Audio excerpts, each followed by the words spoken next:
Hello guys, in this video I'm going to show you how to add ambience to your animation on the Photoleap application.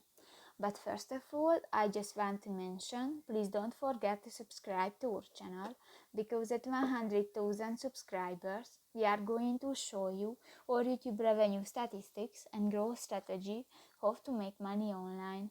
So let's jump into it. First of all, open the application on your device. Tap to the third option, the animate, at the upper side of the screen, and select a picture from your gallery. New, tap to the ambience option next to the Beatles button at the bottom of the screen. And here you can select different options. For example, click to the trees button. And you can add the sound, and if you pile the line on the scale, you can edit the volume. And done. So that's pretty much it for this video, guys. See you in the next one. Bye bye.